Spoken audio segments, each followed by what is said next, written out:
En el auditorio de TICMAS en la Feria del Libro seguimos con un evento que coorganiza TICMAS y la Universidad de San Andrés, digo bien. Vamos a hablar con Tomás Balmaceda, un amigo de la casa. Ya es como una gran tradición que año a año Tomás nos viene a visitar, esta vez de parte o dentro del ciclo con UDESA. Tomás, muchas gracias por estar en el auditorio de TICMAS. Por favor, feliz Patricio como siempre y contento de estar acá. Decía, ya es una gran tradición y nosotros nos conocemos hace muchos años y no deja de sorprenderme este hombre, porque escribe de todo y siempre escribe con... Siempre tiene ideas para escribir. Viste que hay gente que escribe y completa páginas, pero Tomás es un tipo que escribe con ideas y escribe, por ejemplo, desde la filosofía que se puede ver en las series de televisión, cómo se ve ese vínculo. Tomás es doctor en filosofía, hasta cierta cultura que tiene que ver con la longevidad, con el libro que escribieron con Miriam de Paoli, o el libro de los influencers, que es un libro al que también podemos abordar en esta mesa. De hecho, el título de la mesa estaba asociado a ese libro. Con lo que, primero, para preguntarte como inicial, si querés, es cómo haces para convivir con tantas vocaciones, con tantos deseos.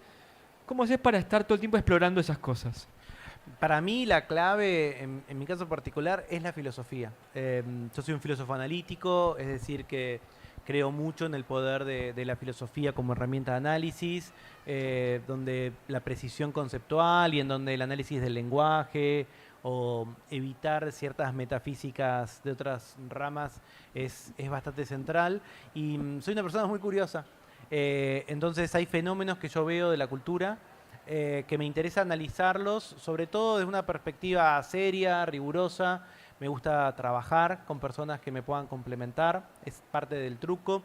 Generación Invisible lo escribí con Miriam, haciendo un buen tándem. Y Cultura de la Influencia, este libro por el que estamos charlando, nada, lo escribí con Juan Marenco y con Miriam de Paoli. Juan también, un amigo de hace muchos años, del mundo de Internet, como cuando nos conocimos vos y yo hace 20 años, que viene del mundo del marketing digital, 20 años, sí. Qué bárbaro, me sorprende. 20 años, yo creo que menos, pero igual 20 Y años. 2003, 2004, no Sí, mucho. No, sí. es eso, 20 años. Bueno, Juan, que viene del mundo del marketing, del mundo justamente de una agencia de influencers, compartimos con él un gran maestro que fue Darío Laufer, que era una figura muy relevante del mundo justamente de la publicidad digital, y Miriam, que viene del mundo de las empresas, de la comunicación, que desarrolló su propia, hoy es una startup, una comunidad vinculada con un grupo minorizado, la de las personas que entran en el periodo de climaterio o menopausia.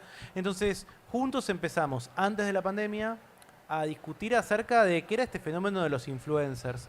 Y lo que a mí un poco más me atrajo, que algo que mantengo bastante en mi vida, es, me gustan los márgenes y me gustan aquellas cosas que mucha gente desprecia, o por popular, o porque le parece frívolo, o que le parece superfluo, pero que en tanto es muy popular, me parece que es un ámbito interesante para el análisis. En mi visión, los influencers digitales son casi un dispositivo de lenguaje, un dispositivo discursivo.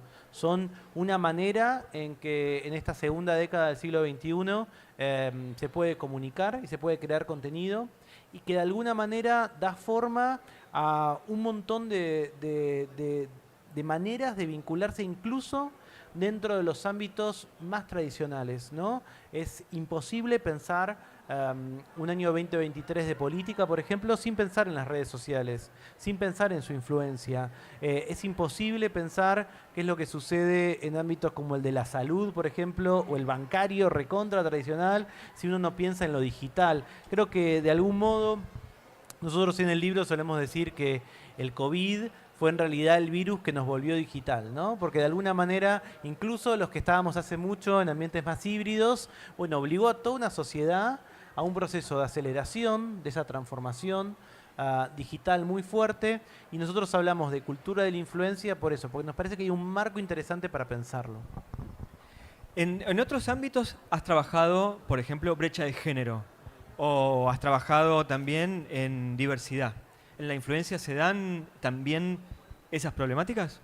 Sí, de hecho, la idea de la cultura de la influencia con las comunidades minorizadas es súper interesante. Nosotros en el libro analizamos dos movimientos. Un movimiento quizás que todos los argentinos y argentinas conocemos, el de Ni Una Menos, que nació como un hashtag, nació como un tweet de la periodista Marcela Ojeda, y que por supuesto no hay una historia lineal desde un hashtag a las movilizaciones masivas de mujeres o incluso a la legalización de la interrupción del embarazo. Lo que hubo es, de alguna manera, un espíritu de época que logró cristalizarse gracias a las redes sociales y esos líderes. Pero tenemos otro ejemplo que también nos interesa, que es la comunidad de las personas que reivindican la palabra gordo, que reivindican, se lo suele llamar el orgullo gordo, ¿no? Personas que tienen un cuerpo gordo. Cuando yo era chico, que alguien te dijera gordo era ofensivo. Y no veías en las publicidades, ni en el mundo de la moda, ni en la tele, ni en los medios, personas con un cuerpo que no fuese flaco. De a poco, esas personas que tenemos panza, somos más que las personas que tienen un cuerpo hegemónico, por una manera. Pero no había, previo a las redes sociales, maneras de que se pudieran nuclear de una manera sencilla. Todos los movimientos de resistencia tenían que ver quizás con lo identitario, pero en un sentido tal vez diferente del de un cuerpo gordo. El orgullo gordo logró en Instagram reunir a decenas de miles de personas y que tuvieron un impacto real sobre la sociedad. ¿En qué sentido? Primero, no vas a encontrar ninguna marca de moda o de ropa que haga una campaña hoy, en 2023, en 2022, en 2021, solo con cuerpos flacos y que automáticamente la misma comunidad no le reclame cuerpos reales. Después, si querés, podemos charlar que es un cuerpo real o podemos hablar de esos límites, que también sucedió con el Ni Una Menos. Pero es imposible hoy que sea solamente cuerpos flacos. Y por otro lado, esta comunidad logró la ley de talles. Es decir, logró una intervención pública para poder conseguir que sea más fácil acceder a ropa de todos los talles. Entonces, una mirada superficial, como te decía, al fenómeno de la influencia, podría decir, bueno, ¿cuál es el activismo de usar un hashtag? ¿Qué es el activismo de estoy atrás de un teléfono y por qué no voy con mi cuerpo, con mi persona, con mis ideas a la Plaza de Mayo? ¿Por qué no voy y me encadeno? ¿Por qué no voy y discuto? Pero hay otra mirada y es cómo estas redes sociales permiten crear comunidades y esas comunidades en ocasiones son comunidades de resistencia, ¿no? Otro ejemplo claro, una comunidad muy minorizada de la diversidad, la de los asexuales. Los asexuales quizás durante mucho tiempo ni siquiera sabían que existía ese tipo de identidad, ¿no? Identidad de orientación, me refiero. Y de a poco había mucha gente que vivía con trauma no sentir el mismo erotismo de otras personas. Entonces ahora, por ejemplo, las redes permitieron que esos asexuales se reconocieran, se identificaran. En la última marcha del orgullo, yo tengo una amiga asexual con la que aprendí un montón porque yo no sabía nada de lo que era ser asexual. Y se juntaron, tienen su bandera, con sus colores, y eso lo lográs solo puedes entender ese fenómeno con el prisma de la cultura de la influencia, con el prisma de entender que esta fuerza suave que es la influencia y estas redes no son Fuerza solamente... Suave es el subtítulo del libro, además. Exactamente. ¿Y qué representa? Bueno, para nosotros, para Miriam y para Juan, era todo un desafío describir lo que es influencia. Para nosotros, y acá también sumo a alguien más que es profesora y es colega mía, alguien que yo quiero mucho en UDESA, Lina Subiría, con Lina damos dentro de UDESA 2 programas, Habilidades Sync, que es influir, narrar y coordinar, que lo hacemos juntos, y yo soy parte de su programa Ser Digital, con Lina, con Juan, con Miriam. La definición misma de influencia fue lo que más nos llevó tiempo, porque es esa palabra, ese tipo de palabra que está de moda, ¿no? Como que quizás hay palabras que tienen buena prensa. Hoy si hablas de influencia quedás canchero. Porque además la influencia que se te ocurre es una influencia positiva. No se te ocurre. Pero queremos ir más allá. Y tratando de bucear y entender qué puede ser la influencia hoy, empezamos a acercarnos a una definición que tiene esa característica que nombras, ¿no? Para nosotros es una fuerza suave. Fuerza suave es un término que usaba Hegel y que usaba Kant, lo trajimos de la filosofía, y es un tipo de liderazgo, es un tipo justamente de coordinación sin coerción. Cuando vos influís en alguien, no lo estás obligando. No tiene la característica vertical del siglo XX del liderazgo. No es el liderazgo de Steve Jobs, de un iluminado al que todos siguen y que quieren copiar. No es un liderazgo en sentido político partidario tradicional de una líder o un líder que baja un pedido y el resto del partido político lo lleva. La influencia tiene que ver con la inspiración. En muchos casos uno influye sin querer. Por supuesto, no hace falta redes sociales. Nosotros hablamos de influencers digitales, pero siempre hubo esas personas que su propia conducta inspiraban a otros. Y la influencia tiene como característica que no es mera imitación. Cuando vos influís en alguien, la otra persona no está exactamente imitándote. Se inspira en vos, pero cada uno le pone su propio sello. Para nosotros es una suerte de diálogo. Y nos parece que es una habilidad propia del siglo XXI. Por eso cultura de la influencia, el libro es para nosotros la plataforma para hablar, y eso lo hacemos en cursos, en seminarios, ya te digo, con Miriam, con Juan, con Lina. Lo hacemos también para justamente pensar cómo esa habilidad tiene que ser una habilidad propia de quien quiera liderar en el siglo XXI. Habitualmente cuando uno habla de un influencer, habla de colocación de producto, presencia de marca, hay una figura que se convierte en la cara de. Lo que antes era un modelo o un actor o alguien que era cara de un producto todo el tiempo. La mayoría de los actores y las modelos, los periodistas están acostumbrados. Pero el influencer tiene otro mecanismo. Es como si fuera como por el lado de la guerra de guerrillas. Es yo soy la persona que. Suele pasar que cuando hay un escándalo, porque una marca hace algo, o hay una estafa, o el producto no corresponde, no se ataca a la marca, sino que se ataca al influencer. ¿Por qué? Porque la figura del influencer digital es una figura diferente en su naturaleza de la celebrity. De alguna manera lo que pasó en esos últimos 10 años es el estallido total del sueño de la audiencia cautiva. Quizás en los 90, comienzos del 2000, vos tenías medios, lugares, vidrieras, en donde estando vos todo el mundo llegaba a verlo. Y la gente iba activamente a ciertos lugares, la tele, la radio, ciertas revistas, ciertos diarios, y se podía informar y podía, recibir tu mensaje y tu contenido.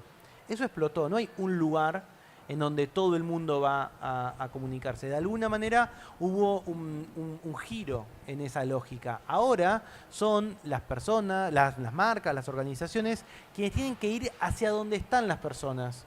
Porque nosotros como usuarios ya no queremos ir. Digamos, si uno ve las personas menores de 30 años, no van como quizás vos y yo, que somos más grandes, a un sitio. Entonces no es que ponen infobae.com y a la mañana leen todo lo que pasa. Se topan con las noticias.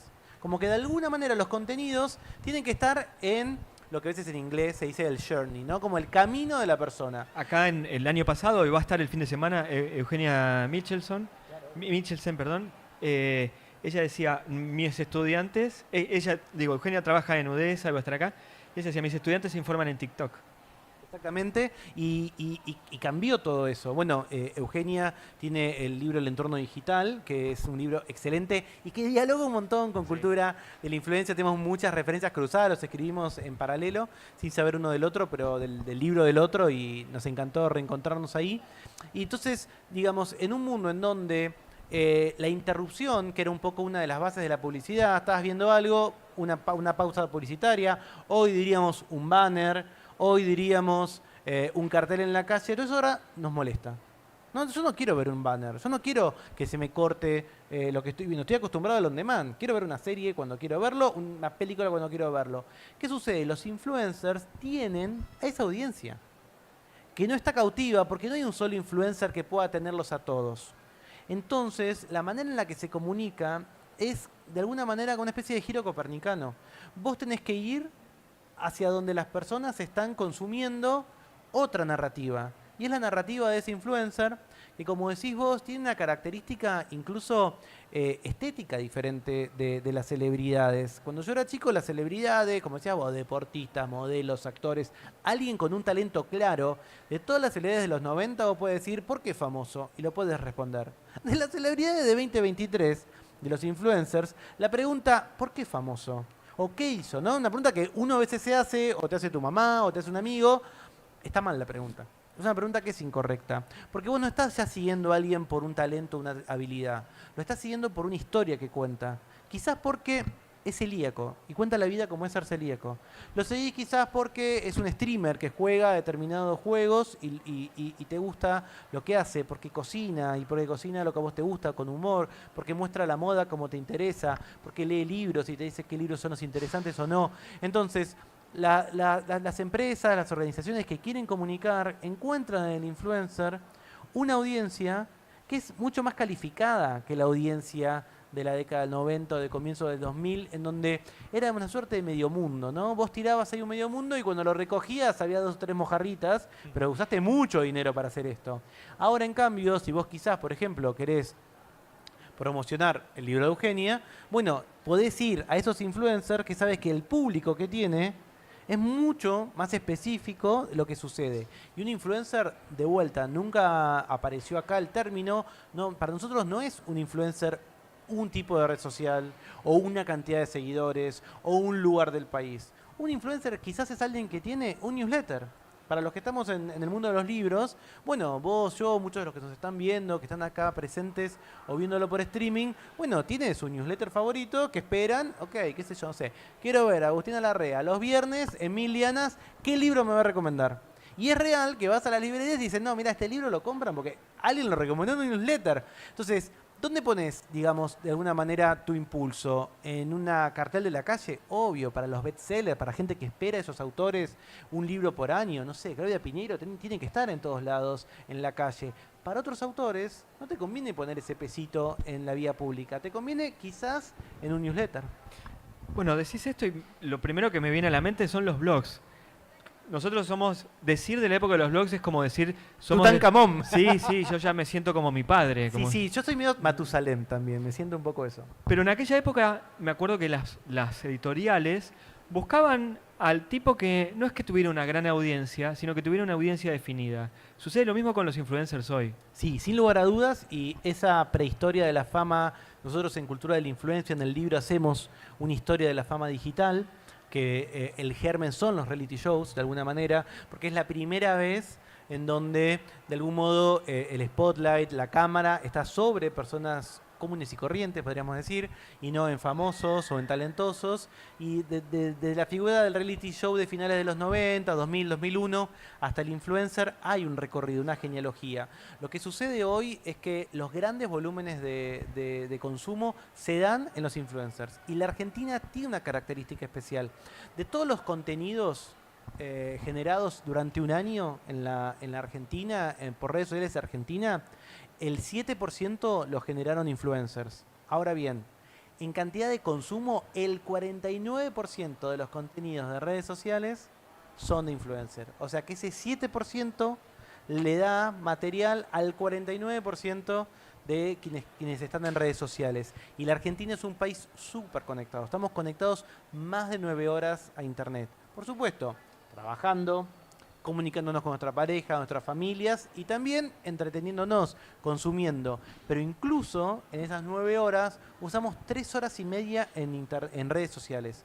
Y esas 3 horas y media muchas veces son, para la mayor parte de argentinos y argentinas, pasivas. No es tanto que creamos contenido. Quizás yo estoy en Twitter, pero sé que es violento, sé que es tóxico. No tuiteo, no veo. Pero, como hay una noticia de carácter político urgente por hora, quiero estar ahí.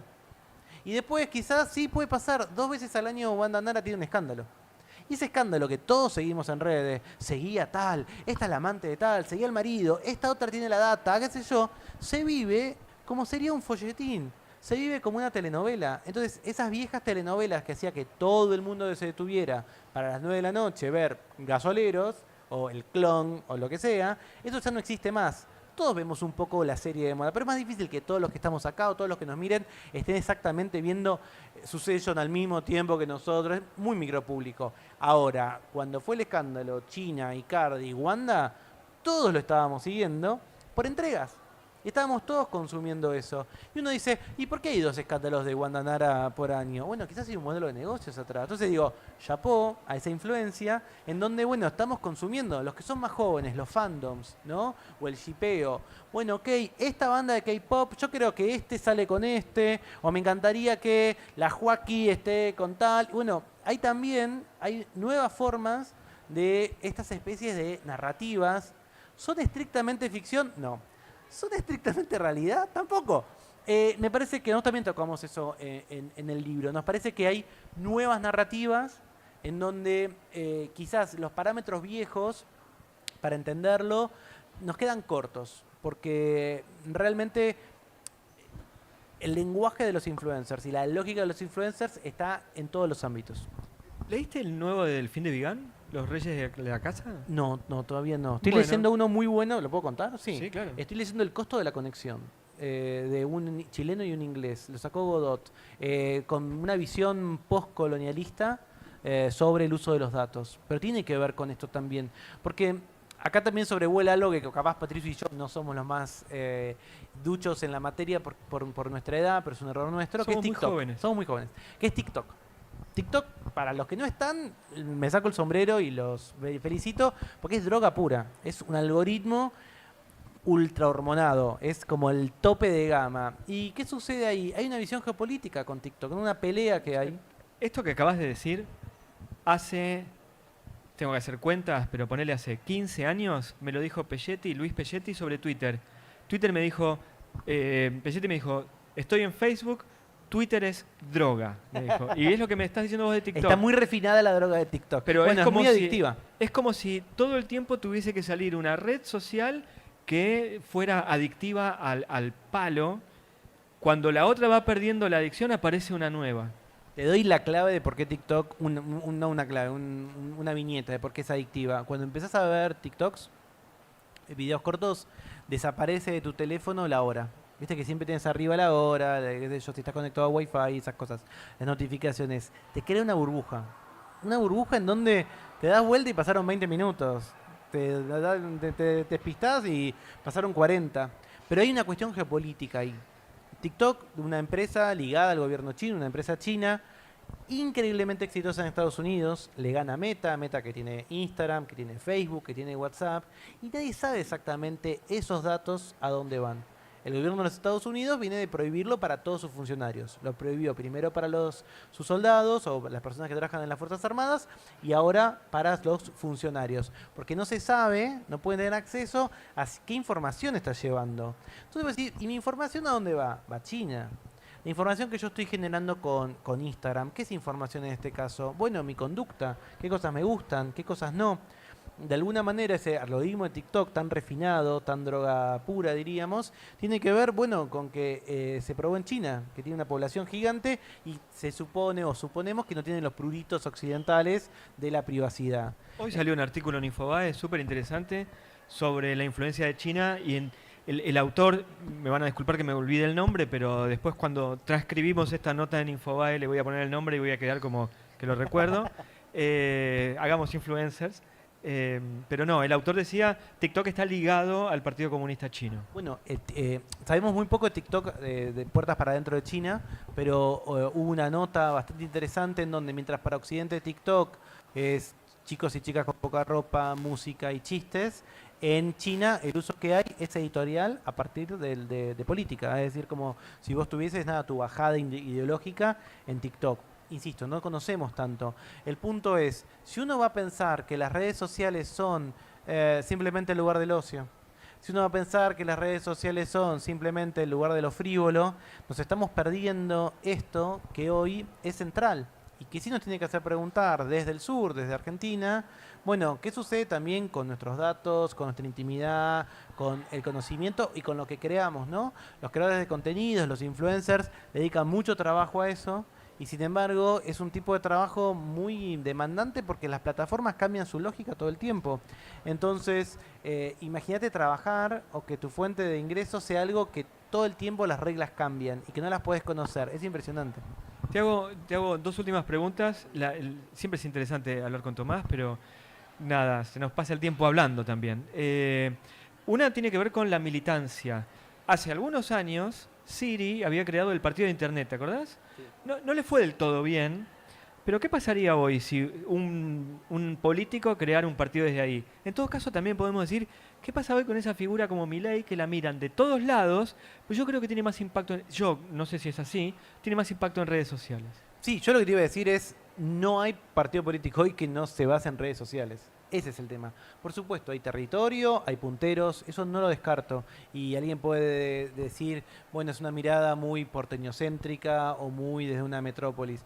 Pero lo cierto es que todos los candidatos están en redes sociales de una manera a veces orgánica y a veces también con esteroides, ¿no? Digamos, con herramientas que diríamos no son orgánicas. No son ilegales porque no las son, pero no son orgánicas.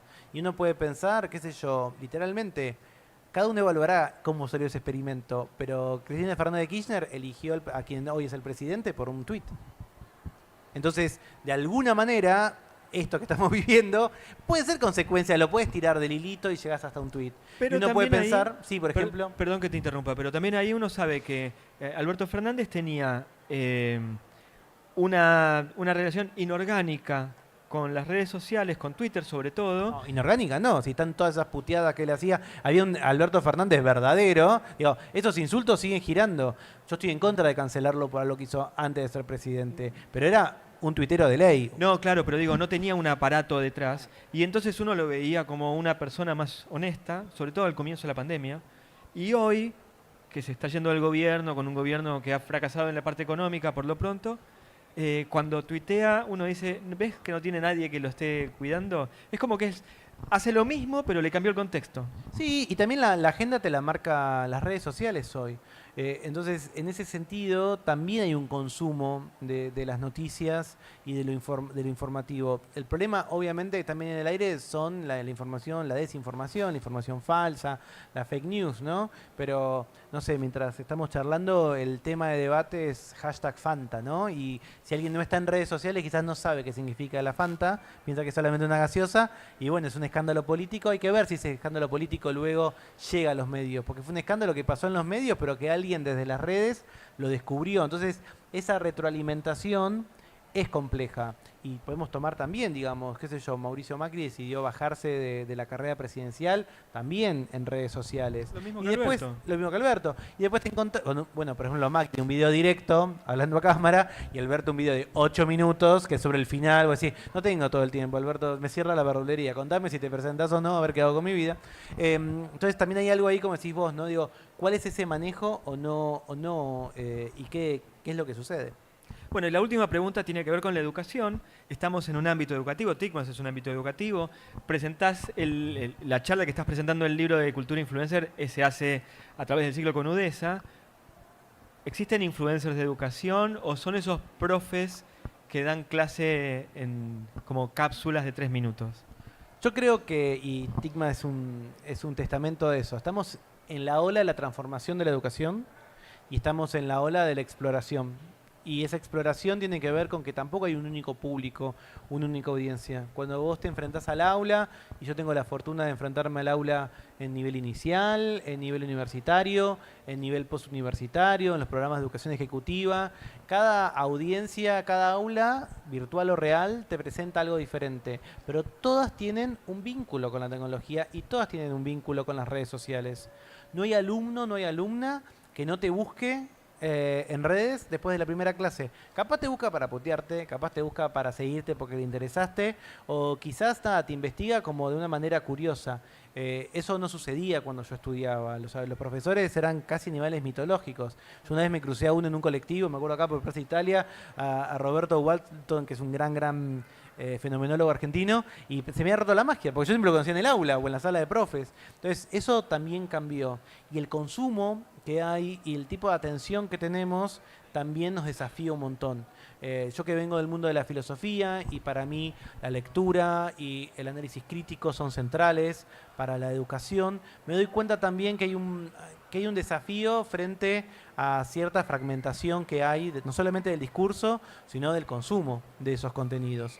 Y que eventualmente también lo que genera, ahora que estamos hablando tanto de inteligencia artificial y todo, son ciertos fantasmas, muchas veces de gente que todo su paso por la educación fue que alguna vez pisó un aula, ¿no? Que están frente al aula, de decir, bueno, ahora ChatGPT me va a responder la pregunta del parcial, listo, hay que cerrar las escuelas, no se puede evaluar más. Y uno cuando es profe se da cuenta que la educación y aprender es un proceso.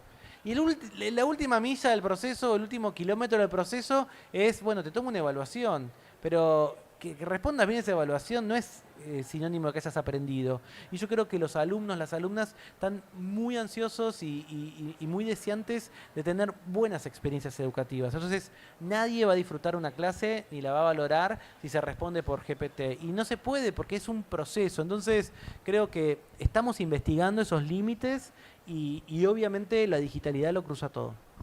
Tomás Balmaceda, muchas gracias por haber estado aquí en el auditorio de TICMAS. Por favor, un placer como siempre.